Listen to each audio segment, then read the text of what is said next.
SpaceX Dragon lands in the ocean. Astronauts get soaked, wait for rescue boats, and endure crushing 6G forces. Dream Chaser, it lands on runways like a regular jet. Astronauts walk off feeling fine with just 1.5 Gs. But here's what's really got SpaceX worried. Dream Chaser carries 5,500 kilograms of cargo, while Starliner maxes out at 1,000 kilograms. That's 5 times more payload capacity. Why did NASA just fast-track Dream Chaser's development after years of delays? The answer will shock you. Let's dive right in.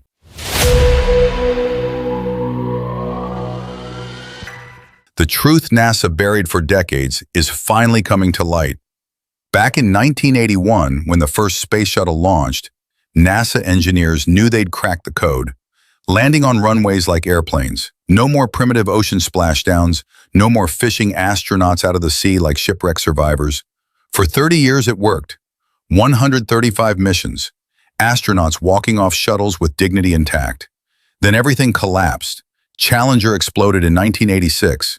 14 seconds of terror broadcast live to millions of schoolchildren. 7 astronauts gone. But NASA pressed on, convinced their runway landing concept was sound. They were wrong about the execution. Columbia disintegrated during re-entry in 2003. 7 more lives lost. This time, the investigation revealed a horrifying truth. Those beautiful white tiles covering the shuttle weren't just fragile. They were a maintenance nightmare that made each flight a gamble with death. NASA killed the shuttle program in 2011. With it died the dream of civilized space travel, or so everyone believed.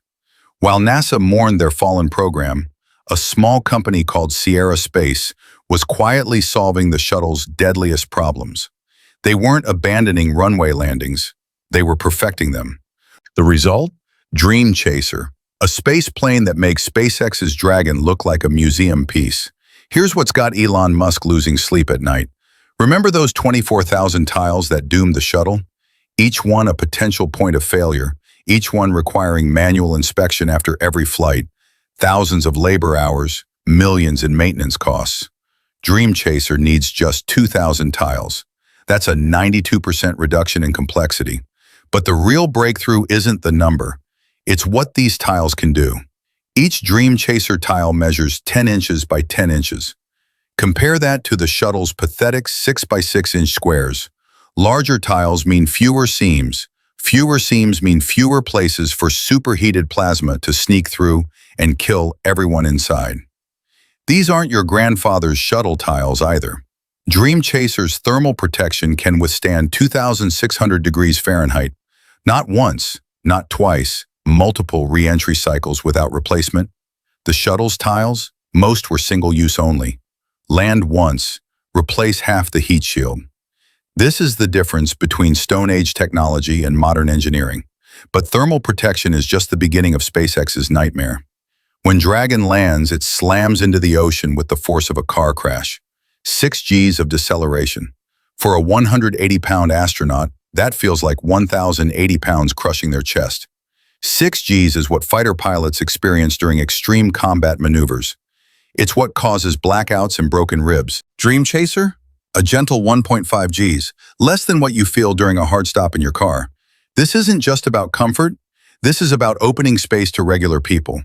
NASA's planning missions with scientists, researchers, even paying customers. A 60-year-old Nobel Prize winner can't survive Dragon's bone-crushing landing. They can easily handle Dream Chaser's gentle touchdown. SpaceX built their system for military test pilots. Sierra Space built theirs for human beings. The cargo numbers tell an even more devastating story. Dream Chaser hauls 5,500 kilograms to the International Space Station. Boeing's troubled Starliner manages just 1,000 kilograms. That's not incremental improvement. That's the difference between a pickup truck and a bicycle. Every kilogram to space costs roughly $20,000 on traditional rockets. Dream Chaser's cargo advantage translates to $90 million in additional payload value per flight. But here's what really terrifies SpaceX. It's not what goes up that matters most. It's what comes back down safely. When Dragon splashes into the Pacific, NASA has exactly 30 minutes before salt water starts destroying million-dollar experiments. Scientific samples that took months to prepare get ruined by ocean landings. Recovery teams race against time and weather. Rough seas have damaged returning cargo. Equipment worth more than most people's houses, floating in brine like expensive garbage. Dream Chaser lands on dry runways. Scientists access their experiments within minutes, not hours. No salt water, no weather delays, no praying the recovery ships reach the capsule before valuable research dissolves in seawater. This capability is reshaping how companies think about space-based manufacturing. Imagine producing revolutionary materials in zero gravity. Perfect crystals for electronics, organs grown in weightlessness, pharmaceuticals impossible to create on Earth, all worthless if they can't survive the journey home. Dream Chaser solves this problem with elegant simplicity. Land like a normal airplane. The military implications are even more dramatic. Lemede capital Mostas Woolship. The U.S. Air Force has been watching Dream Chaser's development with intense interest. During re-entry, this space plane can alter its trajectory by 2,100 kilometers. That means it can reach virtually any major airport on Earth. Dragon has to land in predetermined ocean zones. Miss the target? Too bad. Wait for the next orbital opportunity. Dream Chaser can divert to hundreds of airports worldwide within hours. Emergency evacuation from a damaged space station? Medical emergency requiring immediate hospital access?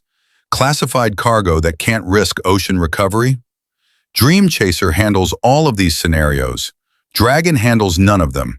This flexibility is exactly what the Air Force originally wanted from the shuttle program.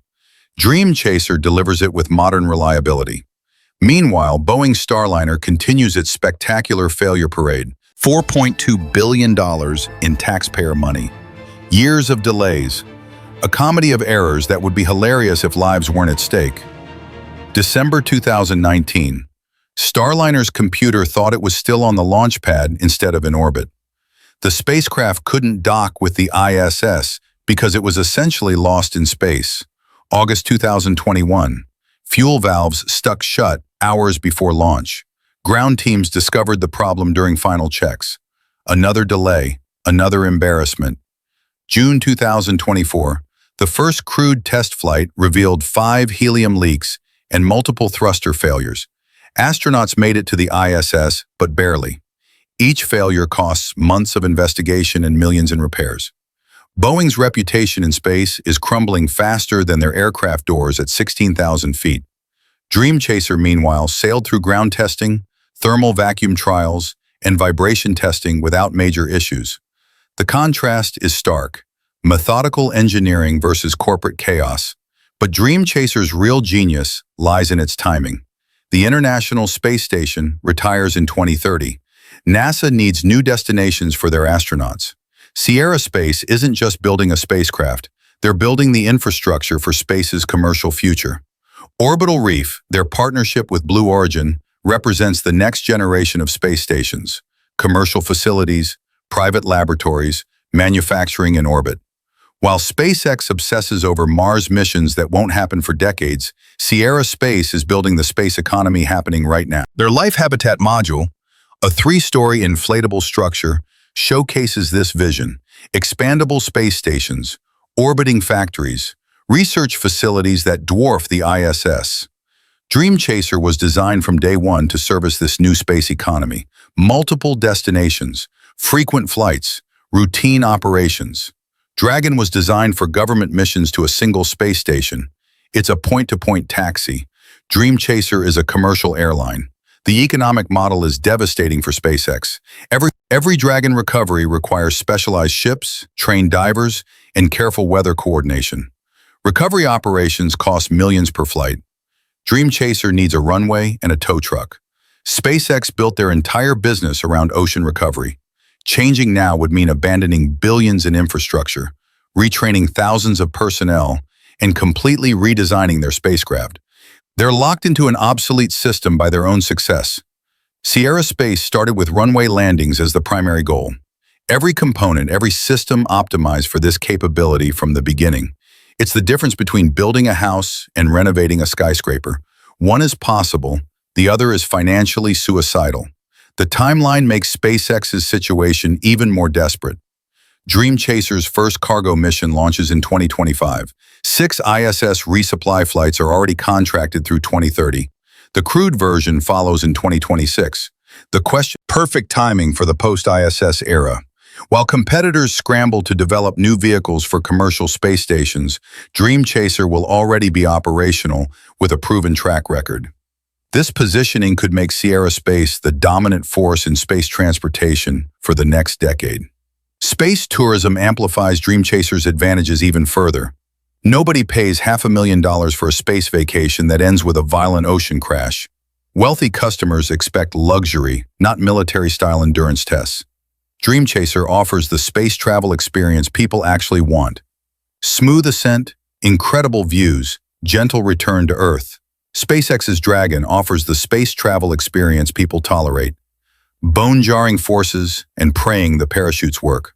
As space access democratizes, comfort becomes competitive advantage. Dream Chaser was built for this reality. Dragon was built for a different era. The implications extend far beyond tourism. Scientists conducting delicate experiments need their samples returned intact. Manufacturers producing zero-gravity products need reliable, contamination-free transportation. Medical researchers growing organs in space need those organs to survive re-entry. Dream Chaser enables all of these applications. Dragon barely survives them. This isn't just another spacecraft entering the market.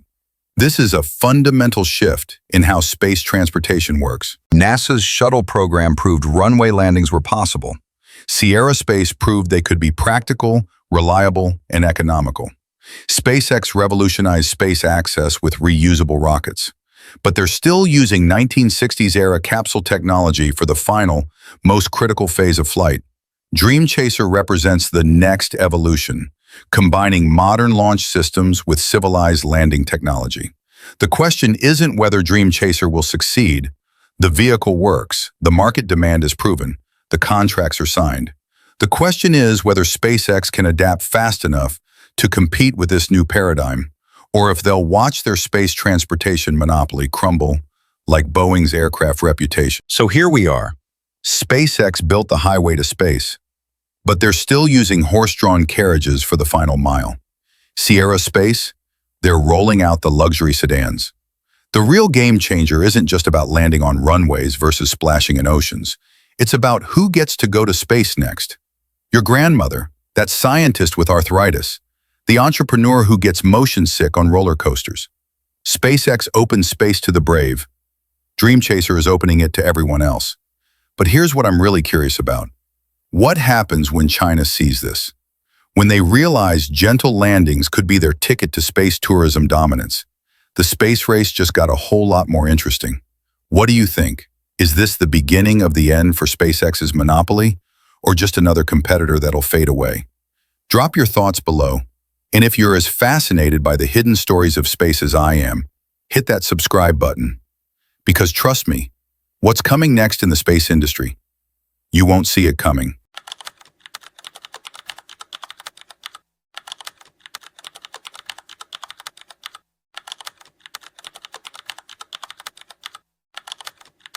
China just nailed their abort test. Perfect landing in 2 minutes. SpaceX still can't land Starship properly. NASA delayed until 2026. Here's what's crazy. China hasn't done this test in 27 years. Now they're ready for moon missions by 2030, while America's $93 billion program might get canceled. Is the moon race actually over? Let's dive right in.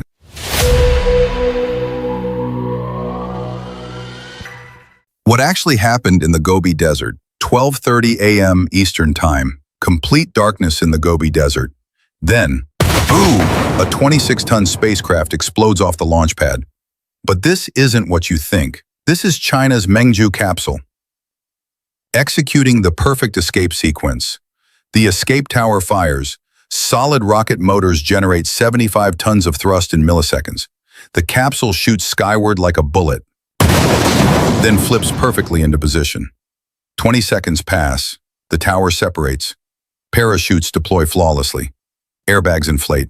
2 minutes later, perfect landing in the designated zone. This wasn't just another test. This was China proving they can save astronauts when everything goes wrong.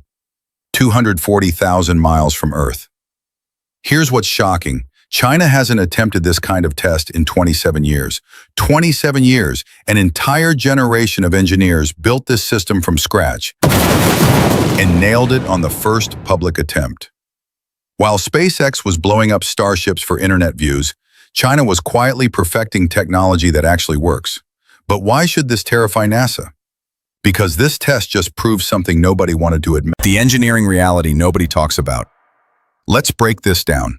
Most people think spacecraft are just metal tubes that fly through space. Wrong.